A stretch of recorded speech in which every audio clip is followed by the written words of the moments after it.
So, welcome to Tales Tomorrow. I am Morrow, your storyteller for today, and with me I have some RPG horror stories. I don't want to do RPG horror stories the whole time. I mean, I like doing these videos, that's super fun, but I do want to experiment with like an idea that I had from XP to level 3 to look through some insane homebrew that people create and just go through it. I think it'd be kind of fun. That'd be something you'd like to see? Anyway, let's go ahead and get to the first story for today. The Ballad of Iris, Infinite Unsexy Part 1. Trigger warning, mentions of SA, general creepiness, and failed sluttery. How do you fail sluttery? My current gaming group is filled with wonderful people who I consider to be found family. They're hilarious, they're supportive, they're beautiful inside and out. The person who brought us together, not so much. This is a story of a single problem our group had with our former DM. The person we shall call Iris. At the time of these stories, our group consisted of the DM, Iris, and various players who are referred to by the various character classes as they come up. Iris, supposedly an asexual person, had a very odd relationship with sex and sexual content. This, combined with Iris's odd and seemingly random decisions making in game, led to some very uncomfortable moments in the various games they ran. Some of these stories I witnessed. Some other players told me about after the fact. For context, the group had a strict no SA and always fade to black rule, and our game has always pretty much been safe for work. However, the rules never seemed to apply to Iris. My first unusual bit of sexual content with Iris was when I was making my first character for our traditional fantasy setting, and I settled on Living Doll Healer, a rich father had made for his sickly daughter. In the middle of talking about this extremely wholesome story where this little girl gets my character as a gift to protect and care for her, Iris cut in with, "Do you think the father would have had her made anatomically correct so you could use her in other ways too?" And I just kinda sat there for a second in confusion and stunned silence. I mean, I guess if it's like a Warforged or something, right? I guess you could technically make it anatomically correct, maybe give it like a, I don't know, vibration function. Why would that matter if the whole thing is like, hey, fade to black, no SA? Why does Iris like, hey, does your Warforged have a butt and a butthole? What? Why does that matter? Why does any of this matter? It's about the story character. It's not about their autonomy or autonomy. If it's a Warforged, is it still autonomy or autonomy? I believe Iris picked up on my uncomfortable state as they quickly accepted my no. Her entire purpose is healing, and hastily changed the subject. At the time, this seemed like a poor thought of question, but in context with the other stories, it helps paint a rather gross picture. Psychic told me later that in the prequel campaign, that after Iris railroaded Psychic's character into dying, Iris forced Psychic to play a clone of the same character made and controlled by a villain who ripped a chunk of hair off Psychic's head earlier on. This same villain had been using the clone as a sex doll up until Psychic was forced to play them. Ew, fucking gross, dude. What's wrong with Iris? They literally talked about no SA and like fade to black, but like if you make it a clone of somebody and you just use them to just bang them, like that's borderline SA, kinda? Is it? I don't know if it is. It's weird though. It's really weird. Iris is hella horny. But like they describe themselves as asexual, right? Which means like, from what I understand, right? I'm not an expert in like sexualities and everything, but from what I've seen in Crispy's Tavern videos about him describing asexuality and stuff and kind of his understanding of it, and y'all also letting me know in some of the comments of videos and stuff, asexuality basically means you don't have a strong romantic or sexual attraction towards others. But I mean, does that mean you could still get horny? I don't know. It's so confusing. Anyway, Iris is being a horn dog, and it's clearly making everybody uncomfortable. It was a while after this, in the same campaign, and I had needed to retire the doll character and make a new character after Iris forced me to have the doll out her entire backstory to the party, or they would withhold a level up when we get to our next, much rather crimson flag. The party, my new idiot in tow, went to a bar to celebrate officially joining the Adventurers Guild. In general, it was a great way to introduce my new character to the group, and was silly and fun. And then two terrible mini-stories happened back to back. First, Psychic, an anxious character afraid of their own magic, decided to ride the high of joining the Adventure Guild and gathered the courage to flirt with the patron of the bar, who turned out to be a florist named Leah. Leah, being another anxiety-riddled idiot but pretending to be bold, invited Psychic to go on a walk in the starlight, which eventually led to Leah dragging Psychic to her house. There, our two anxiety-riddled friends made out a bit, and then Iris prompted Psychic for a sex performance role, something none of us had discussed or agreed to, and roll for Leah as well. If that fading to black, why does that matter? There's a sex performance. Do you roll performance? Do you roll athletics? Do you roll acrobatics? Do you roll persuasion? Deception? I mean, I don't know. I mean, I feel like I could roll a lot of those things, honestly. If it's not going so good, roll deception. If it's going pretty good, roll persuasion for like aftercare. I don't know, dude. That's weird. That's honestly really weird. Are they just rolling a bunch of dice to see if they're having a grand old time? What about just doing fade to black, huh? How about just doing fade to black and not doing any of this? What is Iris doing? Iris is really fucking horny. Psychic rolls okay, but for whatever reason, when Leah rolls low, Iris has her have a panic attack. This of course has Psychic say they stop and try to comfort the panicking NPC, trying to stop the scene. And Iris has Leah insist they continue. Psychic tried to back out, citing the panic attack and their character may be an ace anyway, but Iris has Leah keep pushing with lines like, she wants this, she feels bad, she wants you. Ew, dude. Okay, hold on. If Psychic says no, then Leah continues with it. That's already getting kind of rapey. Is it? I mean, it's very inappropriate, that's for sure. It's if one person says no, no means no. They don't want to do it anymore, so at that point it just stops. Anybody else that's pushing for it just being gross about it. Psychic eventually relents and allows the act to happen in a fade to black, obviously reluctant. This was our weird first encounter with Leah. We're pretty sure would spontaneously become a BBEG, but that's a different story. That's a gross story. Leah's getting really weird. Iris, what the hell are you doing to your players? What the hell is this? I mean, entertaining, sure, because it's a disaster, but like, what the hell? That's so fucked up. The second odd encounter that came out of that bar crawl is one I feel slightly responsible for, as the NPC involved was one I made as part of my new backstory, but Iris definitely took a place none of us were comfortable with. Barbarian, a sweet gay Leonin who was exploring his sexuality, met up with the NPC Loxodon guard, Mr. Egg. Mr. Egg. Wait, hold on. What does Iris mean by Mr. Egg? What is it supposed to mean? What is Mr. Egg gonna do? Mr. Egg was the first openly gay character Barbarian met in-game, and so he had some really great roleplay exploring being open with that with Mr. Egg, which led to Mr. Egg inviting Barbarian to go see his weapon collection, which Barbarian, a budding forge master, eagerly accepted. It was seemingly a cute but awkward moment, which was immediately ruined by Iris asking for a sexual performance role from Barbarian. Apparently, Iris thought it was obvious this was where that would go, while Barbarian player was in the opinion that Barbarian wasn't ready for that. After a bit of pushing, Barb rolled for performance, and while I don't remember the roll, 15 or 16 maybe, I do remember Iris describing it as painful and uncomfortable. Ew, Iris, stop with this, Iris. Iris, what the hell are you doing? Ew. Don't give us the deets. It's fade to black, Iris. We don't want to know the deets. It's fade to black. Also, I'm not saying gross because haha, sexy stuff, gross, ew, icky, disgusting. Like, person behind Morrow loves sexy stuff, sure, degenerate at heart. But I mean, like, if everybody agreed in the campaign to fade to black, means they don't want to know these sort of details. They just want to go fade to black and that's it. And whatever happens, happens. We don't need to talk about it. We don't need to have it discussed. We don't need to have it in detail. Unless the game was like an ERP game, but they clearly defined that there'll be no essay and no like detailed description. Fade to black. Fade to black means fade to black, you don't talk about it, and then it comes back up, and then the deed is done. That's all you need to know.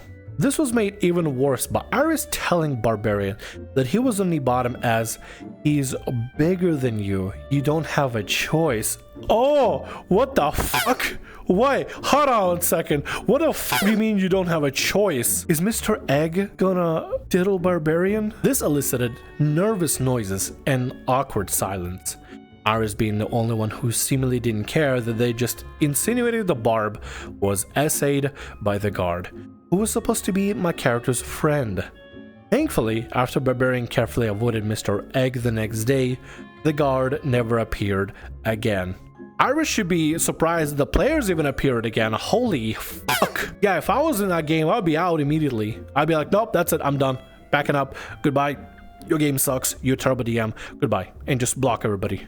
And just block Iris at that point. Because what the fuck, dude?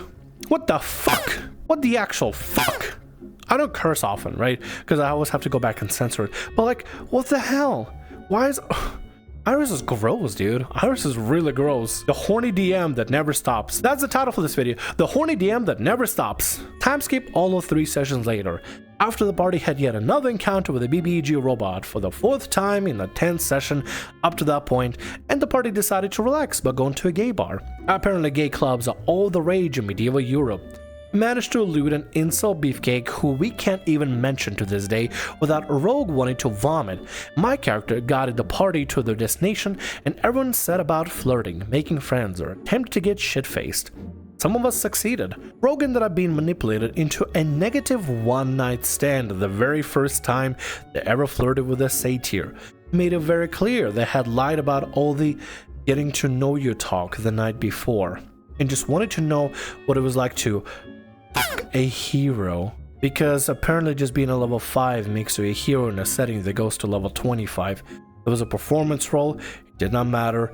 Iris always says the sex is bad. Oh, why, dude? What the hell? This DM is so horny.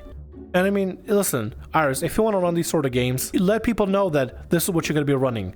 Let them know it's session 0. Because not everybody's going to be into this. If the players all decided no SA and fade to black, then quit being so horny about this. Seriously. I feel like the DM is just sexually frustrated. Like, listen, if you need to go rub one out right before a game, do so. Just to clear your mind. Get that post-nut clarity and just go into the game trying to DM for people. Instead of this. This, Iris. This ain't cool. This ain't cool. This is not okay. What you're doing is not okay. I feel like players are getting more and more uncomfortable with this. Meanwhile, across the bar, my character, who's well known and well liked not only in the bar but also the city, is known as a cheery cinnamon roll slut who gives out kisses and compliments in abundance, somehow continuously fails to find anyone even remotely interested in sleeping with her. Anyway, she goes as, "Your species is weird and not attractive to most people." My species was a custom one, which was basically a bunch of wide-hipped short stacks who love cuddles. And Iris talked about attractive goblins at least once, but fair enough, I guess? Okay, that's kind of weird. That doesn't make sense. That makes no mathematical sense. Iris is willing to have everybody else bang, so the stacked up shorty doesn't get any love? What is... This DM is so confusing. I am so bewildered. Actually bewildered. I don't understand this. I don't understand this. What? This makes no sense. This doesn't make any sense at all. This story is so confusing. Hopping over to a campaign that lasted exactly 1 session before Iris cancelled it. After making an entire custom culture and multiple maps from them, we encountered another psychic's characters, an Arachne, who had been raised by cult as the chosen one. The Arachne came to my character home for some intel, tried to shake hands with myself and Rogue. Iris prompted Rogue for a perception check as her oddball character sniffed Psychic's hand and said that her fingers smelled like another woman. I, being a wise and intuitive person, and said, "I don't get it," which earned us an explanation that Psychic's character had been finger banging the cultist leader. This came as a shock to Psychic, who had never said that, agreed to that, roleplayed that, or even had been told that. In fact, what Psychic has been told was that she saw the cult leader as a mother figure. This never received any explanation. What? Okay, there's a part 2 to this. There's a part 2 to Iris, and we're reading through the part 2, 100%, because I need to know what the hell happened.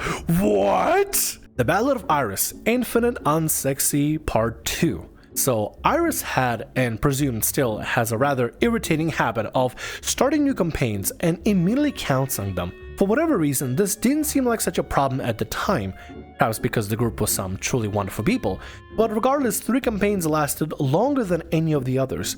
Most of the stories in part 1 were from the traditional fantasy campaign.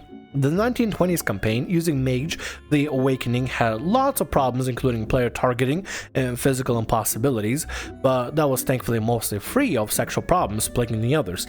Iris made a Canon Barbarian was a slut without player input making them sleep most of their co-workers. And then there was the Steampunk campaign. Okay, what was just said there is a lot already, but I mean, okay, we're moving on to the Steampunk campaign, and Iris constantly cancels campaigns and starts new ones up, and the fact that players are still sticking around and still having a good time, regardless of Iris's weird fuckery, that's, I mean, impressive, good on them. They seem like very nice and lovely people, they get along and stuff, but Iris has clearly gotta go. Iris has to go. Guys, Iris has to go. One of you take over DM, get another buddy to DM or something, I don't know. Maybe Iris is actually experienced and has a lot of years of experience, but they just need to turn down all the horny things. I said horny too many times. Pretty sure this video is gonna get age restricted, but I don't care. Psychic was constantly harassed from multiple sides throughout the campaign, mostly by a mind-altering mage named Clementine, who nearly half the party was attracted to by the time the campaign ended. One of us even joking about considering having their character cheat with her. Anyways, lots of things happen, and Psychic and Clementine agree to deal, where they pretend to be dating to gain access to each other's resources. They would hold hands and kiss each other on the cheek to convince others. Well, this all culminated in Clementine arriving at a party's base to take Psychic on a date so they could get the ball rolling. This backfired when Fighter followed them stealthily, and then continued following them. And as Clementine and Psy entered a warehouse and went to the windowed office, instead of having them, close the blinds to block out the onlookers, Iris announced that to be convincing, Clementine and Psychic have sex on the couch in the warehouse office for like literally no reason. Psychic, who is a rather non-confrontational person, usually stated that the character is absolutely not interested in Clementine and that she had been terrorized by Clementine's past harassments. The campaign ended before we could see any more down that storyline, probably for the best. Oh, and Iris ignored our fade to black rule and ruled that Fighter saw everything from nearby rooftop. I think I figured out Iris. The campaigns end whenever they don't have their sexual fantasies played out in D&D, whatever they're playing, I don't know what they're playing, in their TTRPG campaigns. If the sexual advances and sexual campaigns don't play out, Iris gets bored, moves on to the next campaign, and players are just tagged along on a leash. Ew, I don't want to say on a leash, no. I think Iris would be way too into that if they were on a leash. Rogue and I decided to have a shared backstory. I'll play as a gunslinger who loved tinkering, was socially anxious, and was secretly sneaking off to meet her monster girlfriend, normal things. Rogue, on the other hand, played, as she called her, a Barbie barbarian. Rogue's character was big, strong, angry, and definitely not interested in girls. No siree, no queerness here. The thing that linked our characters together was that we're both engaged in one of a set of extremely controlling twin brothers, rich humans who had risen rapidly through the ranks of nobility. Rogue and I went into a lot of detail fleshing out the twins, as confronting them would eventually be our characters' personal caps, most likely for the campaign. We were extremely clear with what we wanted when we spoke to Iris.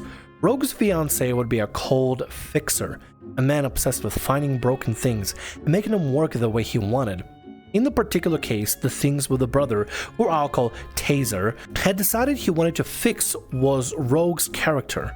She was angry, violent, aggressive. He wanted to make her placid and obedient.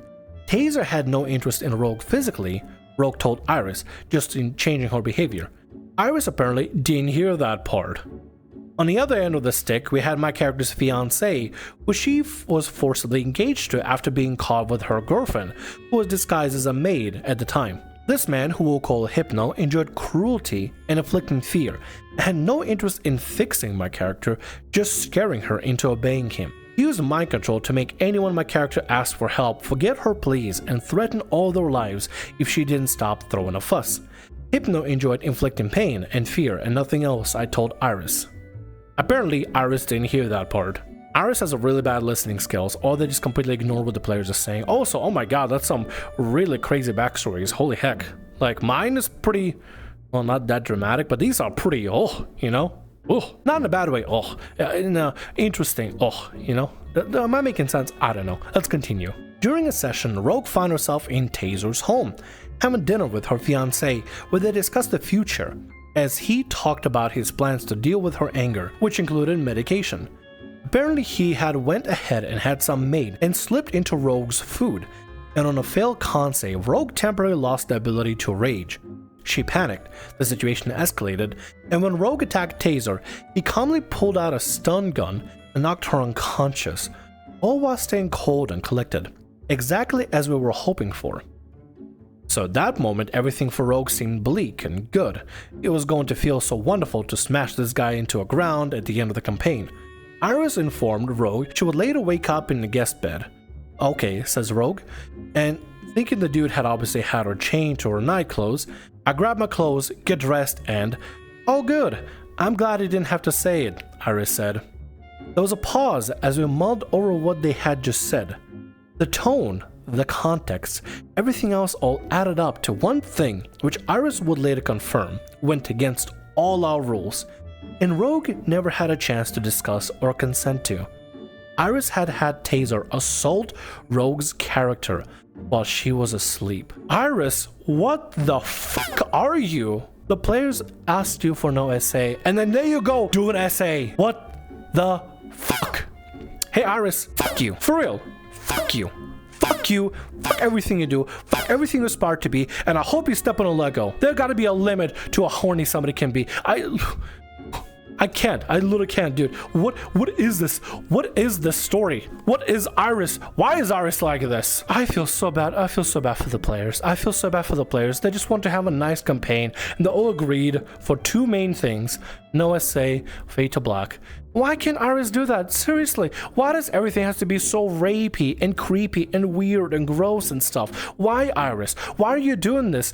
Is it because your insatiable lust, you're just getting the best of you and you can't put down the fucking pen of horny and write more horny things? Listen, Iris, if you want to write horny fanfiction, write horny fanfiction. Don't expose and force it on your players. That's so fucked up. That's terrible. That's awful. Seriously, what the hell's wrong with you? I mean, I'll be getting more and more fired up or reading the story, but man, Iris is the worst fucking GM out there. Seriously, you know what? Here's what we're gonna do.